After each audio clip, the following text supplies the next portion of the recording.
आशिकाना ऐ दिल कहीं से उनको ऐसे में ढूंढ लाना। लेकिन गीत है ओरिजिनल, धन हो महामन हो। आपने संविधान दिया, लेकिन संविधान की तहजीब आम जनमानस में आपने दे करके चार बार आपने उत्तर प्रदेश में गवर्नमेंट स्थापित कर दिया। लेकिन हम इतनी घबरा गए, जहां 28 से 30 सीट पार्लियामेंट में जाया करती है, 14 के बाद एक भी बहुजन की रहनुमाई करने वाला पार्लियामेंट में नहीं बचा। कितनी जगह हम पढ़ लिख करके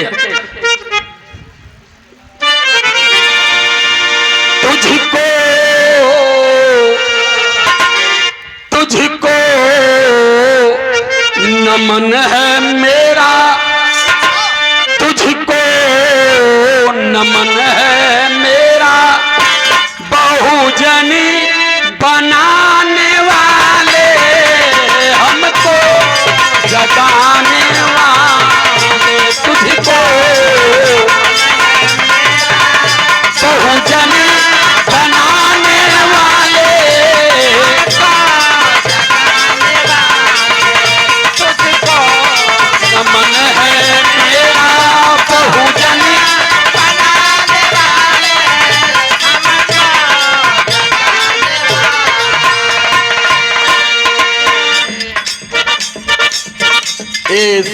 सादर सम्मान किया गया आदरणीय हमारी बड़ी बहन सरोज त्यागी जी। जब हम लोग पाखंड गाते थे तो जन्माष्टमी में, दुर्गा पूजा में, क्षेत्रों में तमाम कार्यक्रम हुआ करता था। लेकिन जब परिवर्तन के आंदोलन को हम लोगों ने शुरू किया तो मुलाकात या तो झारखंड में या बिहार में ही हम लोगों की सीमित हो गई। परम सम्मानित आदरणीय आप श्री मनोज कुमार गौतम जी, आपकी ओर से बहुत सारे रुपयों से धम दान किया गया। जितने भी हमारे बीच में बैठे धम बंधु, सभी लोगों को हम नमन बंदन अभिनंदन के साथ सादर जय भीम नमो बुद्धाय साधुवाद करते हैं। धर्म की परिभाषा को समझिए। अभी वो मदारी जो बैठा वीडियो लोड किया हो, कल इंडिया टीवी पर भी शाम को 4 बजे बोलूंगा मैं कि जितने भी इस मंदिर में हराम की कमाई खाने वाले पेट फुला करके बार बार भारत की तहजीब को खत्म करने का प्रयास कर रहे हैं, इस सरकार में अगर हैसियत हो तो इनके खिलाफ तत्काल कार्रवाई करो। सीधे चैलेंज कर रहा है कि इस देश में जितनी बौद्धिस्ट हैं, हम हिंसक बन करके उनका कत्लेआम करेंगे, क्योंकि अब इस देश में हम बृहदत्त मौर किसी को नहीं बनने देंगे। हम पुष्पमित्र सुंग के खानदान के हैं। ये बारीक चीज बता रहा हूं आपसे, और इस बारीकी को अगर नहीं पकड़ पाए तो हम भारत को अब नहीं बचा पाएंगे। और भारत होगा हिंदुस्तान, और हिंदुस्तान से इस देश की 85% आबादी वाले SC ST OBC माइनॉरिटी की सारे अधिकार को समाप्त कर दिए जाएंगे। फिर हम वहीं जाएंगे जहां 1000 साल पीछे थे।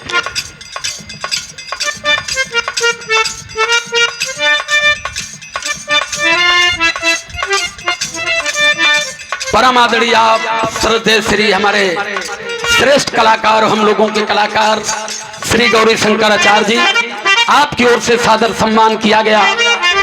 नमो बुद्धाय जय भीम साधुवाद करता हूं। और बड़ी शानदार कलाकार इस परिवर्तन के जंग में हमारे साथ पैर से पैर मिला करके झारखंड से उत्तराखंड तक चलती हैं सुनीता चंचल जी। मैं ऐसी बहनों का आदर करता हूं कि कम से कम बेटियां भी मंच पर खड़ी होकर के देश और समाज की बात करने का जो अधिकार बाबा साहब अम्बेडकर ने दिया, जो सपना देखे थे, आज ये बहनें उस सपने को, बाबा साहब के सपने को पूरा कर रही हैं। ये माला है ना, ये माला इतना पड़ा, प्रधानमंत्री के गले में भी पड़ा, लेकिन इस माले पर 2 शब्द बोलने की हैसियत इस पूरे भारत में नहीं, दुनिया में व्याख्या करने की हैसियत हुई तो उस महामानव को, महादेवता बोधिसत्व बाबा साहब अम्बेडकर को ही। 1952 में ब्रिटेन में बाबा साहब अंबेडकर को पहली बार जब माला विदेश में पड़ा तो बाबा साहब ने पूरा भाषण ही इस माले पर ही उन्होंने कहा।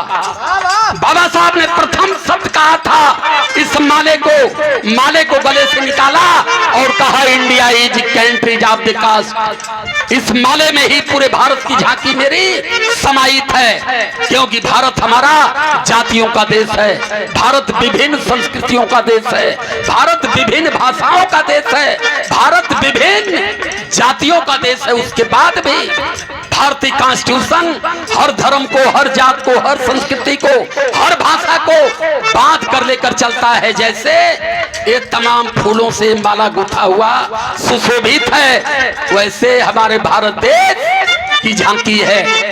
जातियों के बाद, धर्मों के बाद, मजहब के बाद और भाषाओं के बाद फिर भी भारत देश हमारा एक है। लेकिन इस देश में परम सम्मानित हमारे परिवर्तन के जनक आदरणीय श्री R.K. यादव जी, आपकी ओर से 100 रुपये सादर सम्मान किया गया। बराबर व्हाट्सएप पर आप अपनी विचारधारा भेजते रहते हैं, मैं देखता रहता हूँ और आप लोगों की विचारधारा को पूरे 3-4 प्रदेशों में लगातार चलाने का प्रयास भी कर रहा हूँ। तो मित्रों, हमें बारीक बनने की जरूरत है। अब हम जैसे पहले थे, आज हमारे सर पर हिमालय जैसा छत्र छाया बना करके संविधान खड़ा है। परम आदरणीय आप श्री रामविलास वैभव प्रवक्ता सुभागी देवी इंटर कॉलेज की ओर से सम्मान किया गया, धमदान किया गया। जय भीम नमो बुद्धाय। साधुवाद करता हूँ। हमें इस फांसे को जानना पड़ेगा। अब संविधान की छत्र छाया में हमने बहुत सुख ले लिया, लेकिन अब हम नहीं जगे तो फिर संविधान बचने वाला नहीं है। बस संविधान को बचाने की 1 साल की समय महज बची है। 2024 में बीजेपी मुक्त भारत नहीं हुआ तो संविधान को कोई माई का लाल बचा नहीं सकता, चाहे जितना भी ताली ठोक करके मंच पर बात कर ले। इसलिए लाइन हमारी कह रही है, बरजती था इसी जहां, बरजती था इसी जहां, दलितों का पढ़ना लिखा,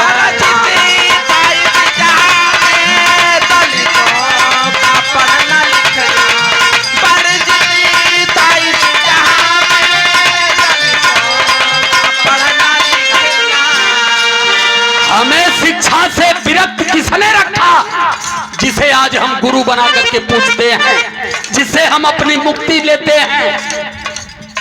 हमें 3000 साल से शिक्षा से दूर रखा, लेकिन जैसे समय में परिवर्तन हुआ, भारत में जमहूरियत की आशंका हुई, वैसे हमें 1925 में फर्जी हिंदू बना दिए। कहे कि जितनी भारत के शूद्र हैं सबको हिंदू बना दो।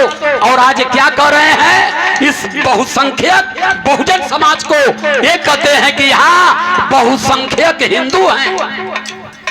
इनकी जनसंख्या कितना है, 3%, लेकिन हमें फर्जी हिंदू बना दिए। हमारे आरक्षण को खत्म कर रहे हैं, हमारे अधिकार को खत्म कर रहे हैं। आए दिन हमारी बहन बेटियों पर अन्याय कर रहे हैं और कह रहे हैं कि हम बहुसंख्यक हिंदू हैं। और हमारे 85% के लोग अपने आप को हिंदू समझ करके गोबर को पूजते हैं, गौमूत्र को पीते हैं और दूध को पिंडी पर चढ़ा के नाली में बहाते हैं। इस भाषा को समझना पड़ेगा। परजती था इसी जहां में, दलितों का पढ़ना लिखना,